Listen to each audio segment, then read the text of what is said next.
Hello my YouTube family. तो कैसे हैं आप सब। मैं मेहंदी शंदी की होस्ट आशा करती हूँ कि आप सब बढ़िया होंगे। तो आज का जो व्लॉग है ये है कुछ खास, क्योंकि मैं गई थी वैक्सीनेशन की फ़र्स्ट डोज़ के लिए। अब आप लोग सोच रहे होंगे कि फ़र्स्ट डोज़ के लिए बहुत लेट हो गई है ये, है ना। तो लेकिन लेट तो होना ही था, क्योंकि जून के फर्स्ट वीक में मैं बीमार हो गई थी और डॉक्टर ने बोला था कि अब आप 2 वीक बाद ही वैक्सीन लगवाओगी, इसलिए मैं वैक्सीन लगवाने में लेट हो। तो मैंने ट्यूसडे की दोपहर को रजिस्ट्रेशन करा लिया था। 3 बजे से 5 बजे के बीच में मुझे रजिस्ट्रेशन का टाइम मिला था। 1 बजे मैंने रजिस्ट्रेशन कराया था और जो रजिस्ट्रेशन सेंटर था वो था मेरे घर से 21-22 किलोमीटर की दूरी पे। क्योंकि मुझे कोविशील्ड वैक्सीन ही लगवानी थी, इसलिए मैंने सोचा कि 21-22 किलोमीटर कोई मायने नहीं रखते हैं।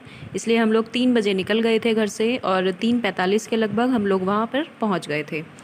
और वैक्सीनेशन के बाद मुझे 2 चीज़ें एक्सपीरियंस हुई, एक हुई है पॉजिटिव और एक हुई है निगेटिव। तो पहले मैं आपको पॉजिटिव बता देती हूँ। पॉजिटिव ये है कि यूपी के जितने लोग हैं उन सबको योगी सरकार दे रही है 2-2 टैबलेट।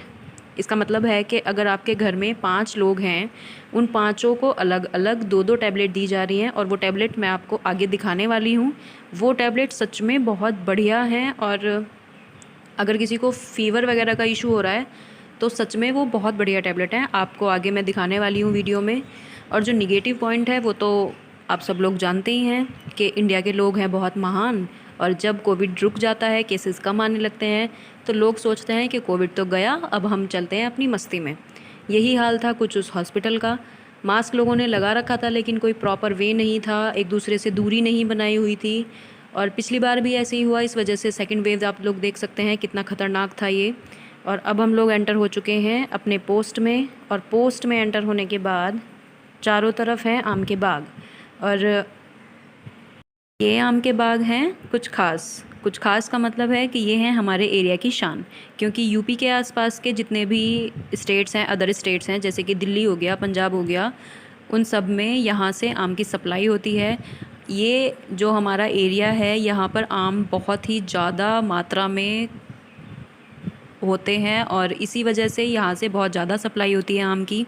आप लोग यकीन नहीं करोगे कि यहाँ से बाहर जाने के बाद मैंगो इतना महंगा हो जाता है और यहाँ पर 8 रुपए किलो तक आम बिकता है। तो आप लोग सोच सकते हैं कि कितनी ज़्यादा मात्रा में यहाँ से आम की सप्लाई होती है।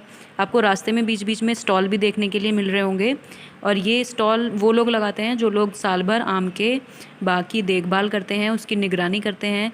क्योंकि ये जो रास्ता आप लोग वीडियो में देख रहे हो ना, ये हाईवे है और ये हरिद्वार तक जाता है। जब शिवरात्रि आती है फरवरी में, तब दिल्ली तक के लोग इसी रास्ते से हरिद्वार जाते हैं और कावड़ लेके आते हैं। तो इसलिए ये मेन हाईवे हो जाता है और यहाँ पर बहुत ज़्यादा ट्रैफिक भी रहता है। हालांकि अब ये दोपहर का टाइम और शाम का टाइम था, इस वजह से ज़्यादा लोग नहीं थे यहाँ पे।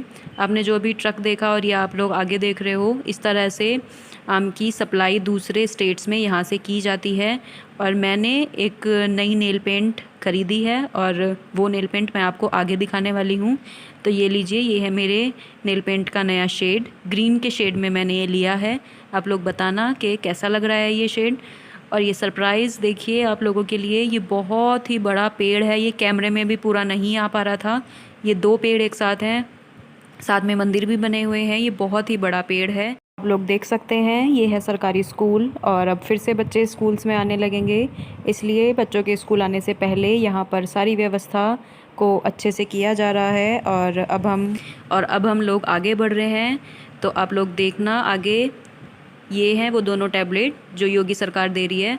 इनमें से एक मैंने भी ले ली थी वैक्सीनेशन के बाद रात को, और एक नेक्स्ट डे ले लिया था। बहुत बढ़िया टैबलेट हैं ये दोनों। और अब हम जा रहे हैं अपने गांव की तरफ। ये मेरे गांव जाने का रास्ता है और चारों तरफ सिर्फ हरियाली है, क्योंकि आई लव नेचर। आप लोग बताना कि पूरा व्लॉग आपको कैसा लगा, लाइक भी ज़रूर कर दीजिएगा। Thank you so much.